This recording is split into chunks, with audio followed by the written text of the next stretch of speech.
Pasar Tanah Abang selalu ramai sejak fajar. Deru suara pedagang, teriakan penjual kain, dan langkah kaki pembeli bercampur menjadi musik harian yang khas. Namun di balik keramaian itu, ada ketegangan yang tak kasat mata. Semua orang tahu, pasar itu bukan hanya milik pedagang, tapi juga berada di bawah bayang-bayang seorang pria bernama Bang Ucok. Bang Ucok bukan sekadar preman biasa. Ia adalah penguasa jalanan yang sudah puluhan tahun mengendalikan kawasan Tanah Abang. Setiap lapak, setiap parkir, bahkan setiap karung barang yang masuk ke pasar, tak pernah lepas dari pantauannya. Uang keamanan, begitu istilah yang ia pakai, seolah menjadi pajak tak tertulis yang wajib dibayar. Orang-orang menyebutnya keras kepala, berhati batu, dan tak pernah kenal belas kasihan. Pedagang yang telat setor uang bisa dipermalukan di depan umum, bahkan tak jarang dagangannya ditendang berantakan. Pedagang kecil hanya bisa menggertakkan gigi menahan marah, karena semua tahu, siapapun yang berani melawan akan berurusan dengan anak buahnya. Wajah Bang Ucok mudah dikenali. Tubuhnya besar dengan perut sedikit buncit, lengannya penuh tato, dan sorot matanya tajam seperti pisau. Rambutnya dipotong cepak, dan suaranya berat menggelegar. Setiap langkahnya di lorong pasar membuat pedagang menunduk, pura-pura sibuk merapikan dagangan agar tak ditatapnya lama-lama. Namun di balik sosok garang itu, Bang Ucok dikenal licik. Ia tahu kapan harus menekan, kapan harus memberi keringanan, sehingga banyak pedagang yang diam-diam terikat budi padanya. Ada yang dibantu modal, ada pula yang dibela ketika ada masalah dengan sesama pedagang. Semua itu membuat pengaruhnya semakin kuat. Tak ada aparat yang benar-benar bisa menyentuhnya. Sesekali razia dilakukan, tapi selalu berakhir tanpa hasil. Bang Ucok punya koneksi, punya uang, dan punya cara untuk membuat hukum seperti tak berdaya di hadapannya. Maka tak heran, namanya jadi legenda di Tanah Abang. Meski begitu, pedagang kecil sering mengeluh dalam hati. Mereka ingin berdagang dengan tenang tanpa tekanan, tapi tak berani bersuara. Hidup di Tanah Abang berarti mengikuti aturan tak tertulis, siapa kuat, dia yang berkuasa. Dan di atas semua itu, Bang Ucok adalah rajanya. Hari itu, suasana pasar terasa sama seperti biasa. Panas matahari Jakarta menembus atap seng, membuat keringat mengucur deras. Bang Ucok berdiri di persimpangan pasar, mengawasi anak buahnya yang sedang menagih uang dari para pedagang. Sesekali ia menyulut rokok, meniupkan asap tebal sambil tersenyum tipis melihat setumpuk uang di tangannya. Tidak ada yang menduga, di tengah rutinitas pasar yang penuh tekanan itu, sebentar lagi akan datang seseorang yang mengubah segalanya. Seseorang yang tidak mengenal takut, tidak tunduk pada aturan jalanan, dan membawa prinsip hidup yang berbeda. Namun untuk saat ini, Tanah Abang masih dikuasai oleh Bang Ucok, sang penguasa tanpa tanding. Di bawah kepemimpinan premannya, Tanah Abang berjalan seperti dunia kecil yang punya hukum sendiri. Pedagang, pembeli, dan pengunjung tak punya pilihan selain menyesuaikan diri. Hingga suatu hari, riak kecil muncul, menjadi gelombang besar yang tak bisa dibendung. Dan riak itu datang dari seorang perantau jauh, yang kelak membuat nama Bang Ucok terguncang untuk pertama kalinya. Hari itu, sebuah bus antar kota berhenti di terminal dekat Tanah Abang. Dari pintu keluar turunlah seorang pria sederhana bernama Rashid. Usianya sekitar 30 tahun, wajahnya keras terbakar matahari, dan tubuhnya meski tidak sebesar preman pasar, tampak terlatih. Dari sorot matanya saja, terlihat kalau ia bukan tipe orang yang mudah ditundukkan. Rashid datang jauh-jauh dari Sampang, Madura. Ia membawa mimpinya sendiri, berdagang kain di Jakarta. Ia tak punya modal besar, hanya beberapa gulungan kain hasil pinjaman dari keluarganya, serta keyakinan bahwa kerja keras dan kejujuran akan membuka pintu rezeki. Dengan langkah mantap, ia masuk ke lorong-lorong pasar yang terkenal itu. Pedagang-pedagang lain melihatnya dengan tatapan heran. Orang baru di Tanah Abang selalu jadi perhatian, karena mereka tahu cepat atau lambat orang itu akan berurusan dengan pajak yang ditetapkan Bang Ucok. Namun Rashid tidak peduli. Ia hanya fokus mencari tempat untuk membuka lapak dagangannya. Setelah berkeliling cukup lama, ia menemukan sebuah sudut yang kosong. Dengan tenang ia menggelar tikar, menata gulungan kain, dan menuliskan harga dengan spidol besar di selembar kertas. Senyum ramah tak pernah lepas dari wajahnya saat menyambut pembeli pertama yang mampir. Meski masih baru, dagangan Rashid cukup menarik. Kainnya sederhana, Tapi kualitasnya bagus dan harganya jauh lebih murah daripada pedagang lain. Pembeli pun mulai berdatangan, penasaran dengan lapak kecil itu. Dalam sekejap, namanya mulai terdengar di antara para pengunjung. Namun kesuksesan kecil itu rupanya mengusik beberapa pedagang lama. Mereka berbisik-bisik, mengatakan kalau orang baru ini berani menjual kain dengan harga miring. Ada rasa iri, ada juga rasa khawatir kalau dagangan mereka bakal kalah laris. Dan bisikan itu akhirnya sampai juga ke telinga anak buah Bang Ucok. Di tengah kesibukan pasar, dua orang preman mendekati lapak Rashid. Mereka melihat barang-barang yang dijajakan lalu menatap tajam ke arahnya. Baru buka lapak ya, Bang. Di sini ada aturan. Kalau mau aman, ada uang jaga-jaga yang harus dikeluarin. Suaranya datar tapi mengandung ancaman. Rashid menatap mereka dengan tenang. Ia tahu maksud perkataan itu, namun hatinya menolak. Sejak dari Madura, ia diajarkan untuk mencari rezeki yang halal tanpa takut pada manusia. Saya dagang halal, tidak ada urusan bayar uang haram, jawabnya singkat, namun tegas. Kata-kata itu membuat kedua preman terdiam sesaat, lalu tertawa mengejek. Mereka tak menyangka ada pedagang baru yang berani menolak. Heh, Elo pikir Tanah Abang ini punya nenek moyang Elo. Jangan sok-sokan, bro. Kalau mau aman, Elo ikut aturan kita. Jawaban itu menjadi awal dari sesuatu yang besar. Rashid mungkin hanya pedagang sederhana, tapi keberaniannya sudah menjadi duri pertama yang menusuk gengsi Bang Ucok dan anak buahnya. Dan tanpa ia sadari, langkah kecilnya menolak intimidasi itu akan menyeretnya ke dalam pertarungan besar yang kelak mengguncang Tanah Abang. Kabar tentang pedagang baru yang berani menolak bayar uang keamanan akhirnya sampai ke telinga Bang Ucok. Awalnya ia tidak percaya, karena selama ini semua orang selalu tunduk. Tapi anak buahnya bersumpah bahwa orang Madura itu benar-benar menolak tanpa rasa takut. Hal itu membuat darah Bang Ucok mendidih. Siapapun dia, kasih tahu gue besok. Gue sendiri yang bakal ngajarin dia arti aturan di Tanah Abang, ujar Bang Ucok dengan suara berat. Anak buahnya hanya mengangguk, tahu betul kalau bos mereka tidak suka harga dirinya dilecehkan. Keesokan harinya, Bang Ucok berjalan menuju lapak Rashid.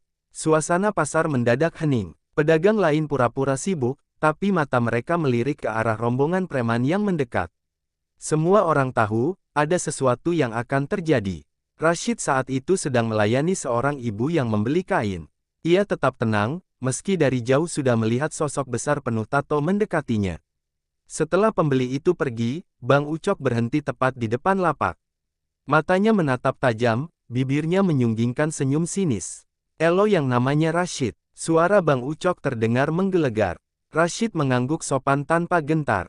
Gue denger Elo gak mau bayar uang keamanan. Di sini, semua orang ikut aturan gue. Kalau Elo nolak, sama aja Elo udah nantang gue. Rashid menghela napas, lalu menjawab dengan nada tenang. Saya datang ke sini buat dagang, bukan buat ribut. Rezeki saya dari Allah, bukan dari uang haram. Kalau soal aturan, saya cuma ikut aturan yang benar, bukan aturan semau orang. Kalimat itu membuat wajah Bang Ucok memerah. Ia merasa dipermalukan di depan pedagang lain. Anak buahnya sudah bersiap untuk mengacak-acak lapak Rashid, tapi Bang Ucok mengangkat tangannya, memberi isyarat agar mereka menahan diri. Ia ingin menghadapi orang Madura itu sendiri. Ketegangan semakin terasa, orang-orang mulai mendekat, pura-pura berbelanja agar bisa melihat dari dekat. Pasar Tanah Abang yang biasanya riuh kini seakan menahan napas, menunggu ledakan yang sebentar lagi akan terjadi. Bang Ucok maju selangkah, menatap lurus ke mata Rashid. Elo berani banget ngomong gitu depan gue. Gue kasih Elo kesempatan terakhir. Bayar sekarang, atau Elo bakal nyesel. Namun sekali lagi, Rashid tidak goyah.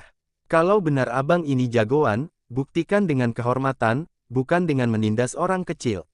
Ucapan itu seperti cambuk yang menghantam harga diri Bang Ucok.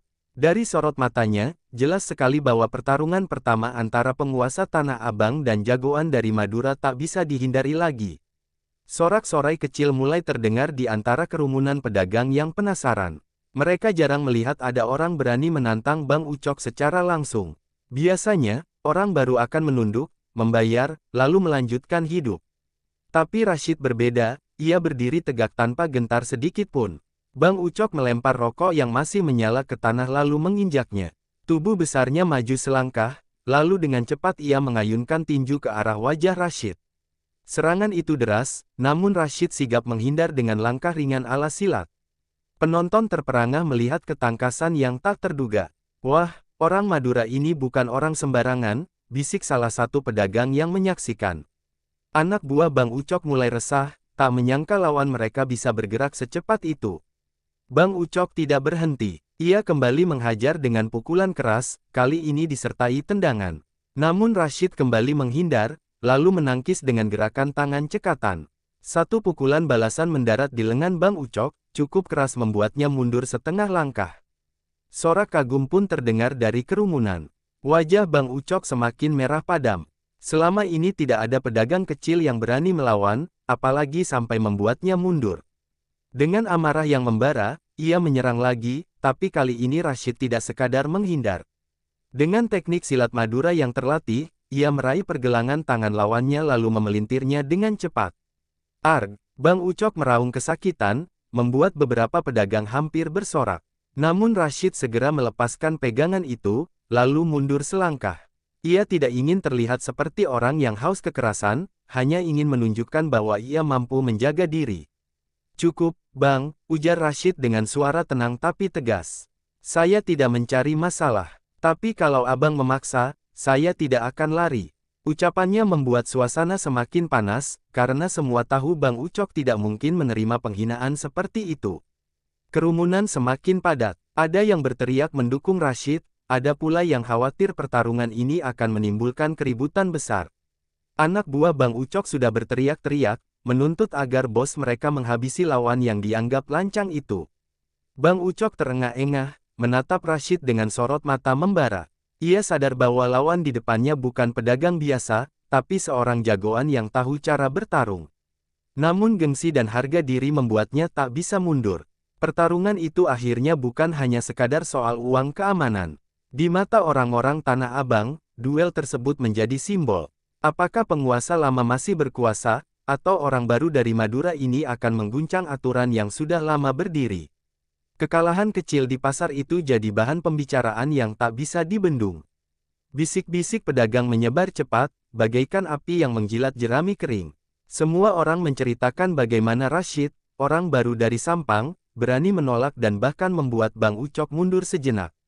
Bagi pedagang kecil, kejadian itu bagaikan angin segar. Ada rasa puas melihat ada seseorang yang berani menegakkan kepala di depan preman besar yang selama ini menindas mereka. Namun bagi Bang Ucok dan kelompoknya, kabar itu adalah tamparan keras yang melukai gengsi. Di sebuah warung kopi dekat pasar, anak buah Bang Ucok membicarakan kejadian itu dengan gusar. "Bang, nama kita jadi bahan tertawaan. Orang-orang bilang, ada preman yang takut sama pedagang baru." Kata-kata itu seperti menusuk telinga Bang Ucok, membuat wajahnya semakin kelam. Bang Ucok mengetuk meja keras-keras hingga gelas kopi hampir tumpah. "Jangan pernah lagi gue dengar kata-kata itu. Besok, gue sendiri yang bakal kasih pelajaran. Orang luar gak bisa seenaknya datang dan bikin aturan di tempat gue." Namun di dalam hati, ada rasa ragu yang belum pernah ia rasakan sebelumnya. Rashid bukan sekadar pedagang biasa. Gerakannya cepat, tenang, dan penuh keyakinan. Bang Ucok tahu, lawannya itu jelas punya dasar ilmu silat yang kuat. Meski begitu, gengsi tak bisa ditawar. Bagi Bang Ucok, mempertahankan nama lebih penting daripada apapun. Jika ia membiarkan Rashid dibiarkan begitu saja, wibawanya akan runtuh. Dan jika wibawa runtuh, maka kekuasaannya di Tanah Abang bisa hancur. Di sisi lain, Rashid tetap berjualan seperti biasa. Ia tidak sombong, tidak pula bercerita tentang pertarungan itu.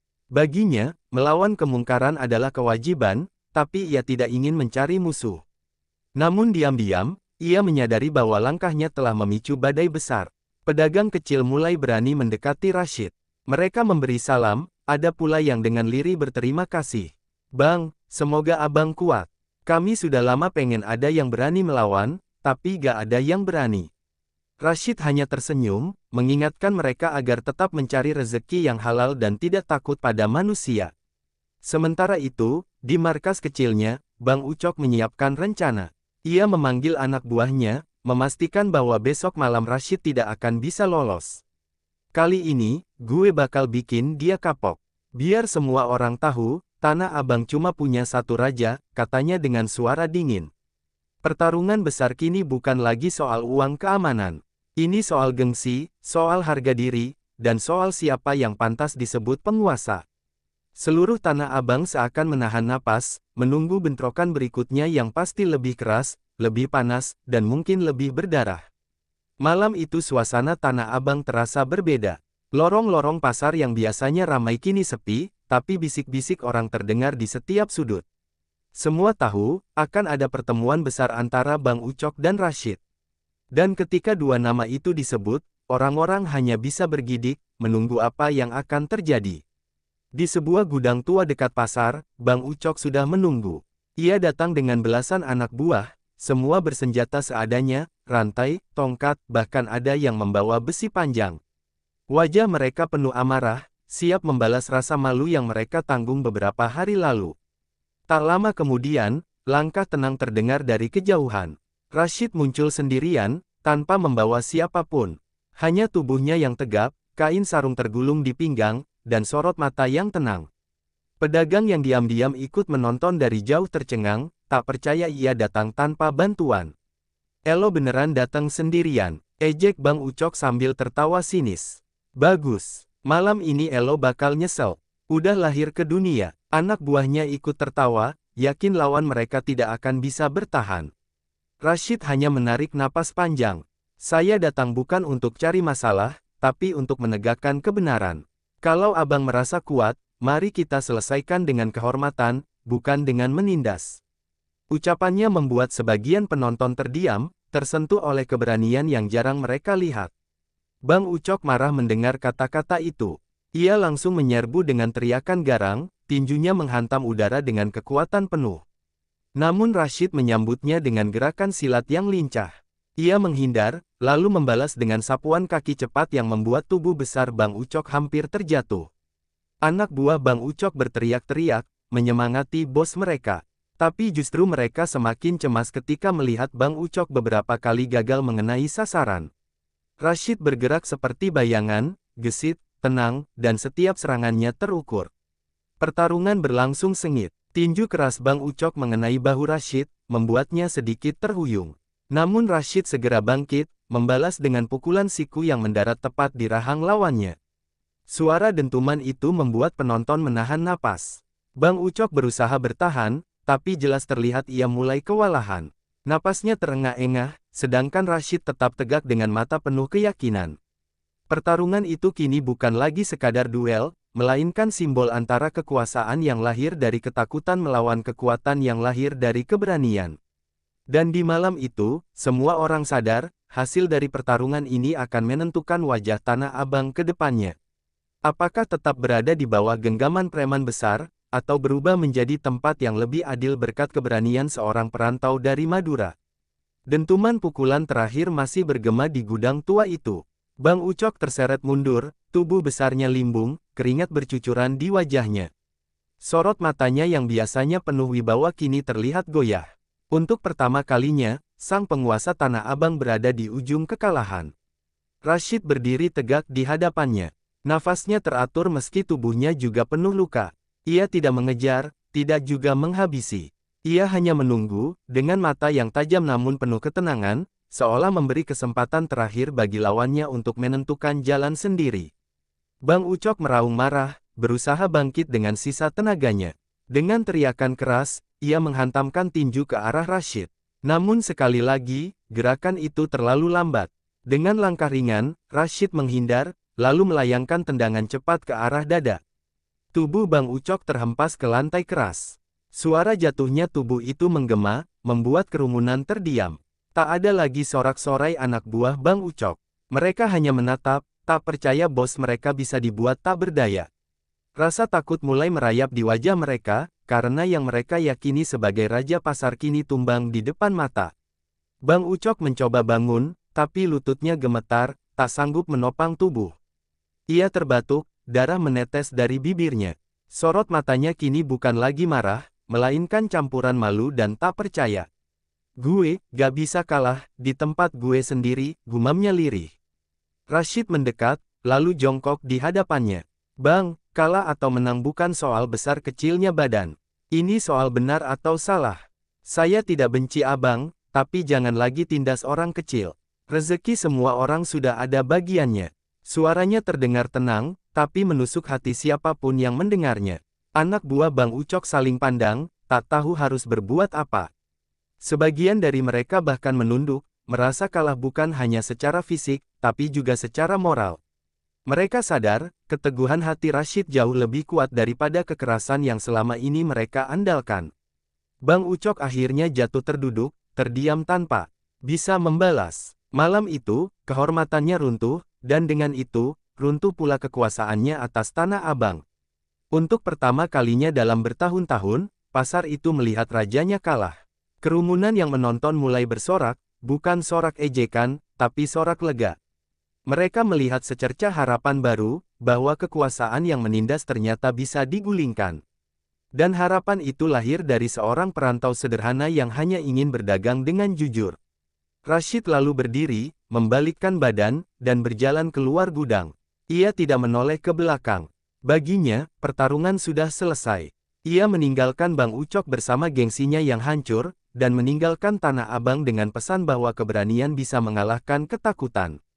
Malam itu, suasana Tanah Abang terasa berbeda. Preman-preman yang biasanya berkeliaran kini lebih tenang. Mereka tahu bahwa kisah besar telah terjadi di tanah mereka, kisah tentang bentrokan dua dunia, preman Tanah Abang dan jagoan dari Madura. Dan yang mengejutkan, bentrokan itu tidak berakhir dengan dendam, melainkan dengan saling hormat. Jagoan dari Sampang kembali ke rumahnya dengan kepala tegak. Ia membawa cerita, bahwa di Jakarta pun ada orang yang berani menantangnya tanpa rasa takut. Ia tidak kalah, tidak juga menang, karena bagi jagoan sejati, pertarungan bukan hanya tentang siapa yang tumbang, tapi tentang kehormatan yang dijaga. Sementara itu, preman Tanah Abang merasa dirinya berbeda. Ia yang selama ini hanya dikenal sebagai sosok bengis, kini melihat bahwa ada orang lain yang bisa membuatnya berpikir lebih jauh. Pertarungan itu telah membuka matanya bahwa dunia lebih luas dari sekadar pasar dan wilayah kekuasaan. Kabar pertempuran mereka menjadi cerita yang melegenda di kalangan pedagang, preman, hingga jagoan-jagoan jalanan.